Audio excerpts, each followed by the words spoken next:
Class 12 biology का topic है colostrum. तो इस टॉपिक पर यूपी बोर्ड एग्जाम में दो इम्पॉर्टेंट क्वेश्चन पूछे जाते हैं, अक्सर करके पूछे जाते हैं।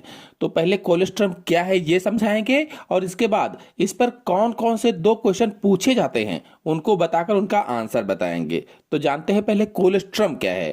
कोलेस्ट्रम वह पहला दूध है जो गर्भावस्था के दौरान स्तन ग्रंथियों में बनता है, यानी ऐसा पहला दूध जो गर्भावस्था में स्तन ग्रंथियों में बनता है उसे ही कोलेस्ट्रम कहा जाता है और जन्म के बाद शिशु को मिलता है। यह गाढ़ा, चिपचिपा और पीला सफेद होता है। गाढ़ा होता है, चिपचिपा सा होता है और कुछ पीलीमा लिए हुए सफेद सा होता है। इसमें प्रोटीन, विटामिन, खनिज और एंटीबॉडी जैसे पोषक तत्व भरपूर मात्रा में होते हैं। यानी बहुत सारे पोषक तत्व, प्रोटीन है, विटामिन है, खनिज तत्व है, एंटीबॉडी है और भी पोषक तत्व भरपूर मात्रा में पाए जाते हैं।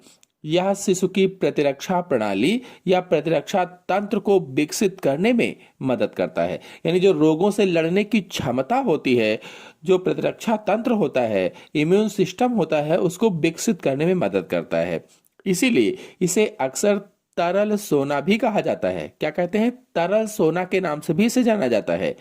देखिए, ये जितनी भी लाइनें मैंने बताई हैं, इन लाइंस को समझ ना पाए हो तो बता दूं कि सगर्भता की अवस्था में, यानी जब गर्भ अवस्था होती है स्त्री की, तो सगर्भता की अवस्था में प्रोजेस्टेरॉन और एस्ट्रोजन हार्मोन के प्रभाव से स्तन ग्रंथियों की वृद्धि से स्त्री के वक्ष बड़े आकार के हो जाते हैं। ये जो दो हार्मोन मैंने बताए हैं, प्रोजेस्टेरॉन और एस्ट्रोजन, इनके प्रभाव से क्या होता है कि स्त्री के जो वक्ष होते हैं, जो चुचूक होते हैं, वो बड़े आकार के हो जाते हैं। और प्रोलैक्टिन के प्रभाव से शिशु के जन्म के 24 घंटे के अंदर दुग्ध स्रावण शुरू हो जाता है। जो प्रोलैक्टिन हार्मोन है, इस हार्मोन के प्रभाव से क्या होता है कि जब शिशु का जन्म हो जाता है तो जन्म के 24 घंटे के अंदर दुग्ध स्रावण शुरू हो जाता है। शुरू में क्या होता है, शुरुआत में वक्ष से केवल कोलेस्ट्रम का स्राव होता है। यानी जब दूध का स्रावण शुरू होता है तो उसमें शुरुआत में केवल कोलेस्ट्रम का स्राव होता है। यह पीले रंग का होता है। जो कोलेस्ट्रम निकलता है पीले रंग का होता है, जिसमें ग्लोबुलिन प्रोटीन काफी मात्रा में पाई जाती है और इसमें माता की एंटीबॉडीज भी होती है जो नवजात शिशु को संक्रमण से रक्षा करती है, संक्रमण से बचाती है।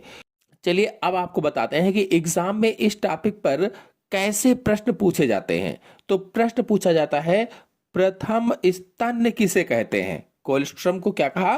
प्रथम स्तन्य किसे कहते हैं?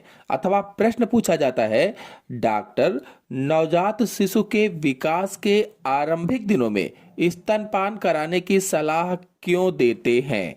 जो डॉक्टर हैं, नवजात शिशु के विकास के आरंभिक दिनों में स्तनपान कराने की सलाह क्यों देते? इस तरह से प्रश्न पूछा जाता है। एनसीईआरटी का प्रश्न है ये। तो इसके उत्तर में आपको लिखना होगा, प्रसव के पश्चात दुग्ध स्रावण के आरंभिक कुछ दिनों में स्रावित गाढ़े दुग्ध को प्रथम स्तन्य या खीस या कोलेस्ट्रम कहते हैं। यानी जब प्रसव हो जाता है, बच्चा पैदा हो जाता है, तो दुग्ध स्रावण जो होता है, दुग्ध स्रावण के शुरुआती दिनों में गाढ़ा दूध निकलता है, उसे ही खीस या स्तन्य या कोलेस्ट्रम कहते हैं। पोषक तत्वों की प्रचुरता की अतिरिक्त इसमें और कई प्रतिरक्षी पदार्थ समाहित होते हैं।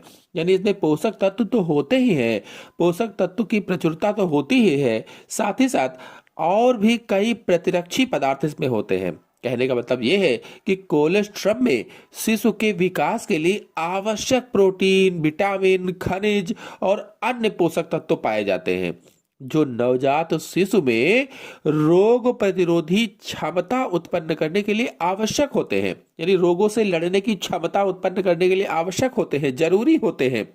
यही कारण है कि डॉक्टर एक स्वस्थ शिशु की समुचित वृद्धि एवं विकास के लिए प्रसव के बाद आरंभ के कुछ दिनों तक शिशु को स्तनपान कराने की सलाह देता है। इसीलिए डॉक्टर कहता है कि शुरुआती दूध, जो माँ का दूध है शुरुआती, वो बच्चे को जरूर मिलना चाहिए।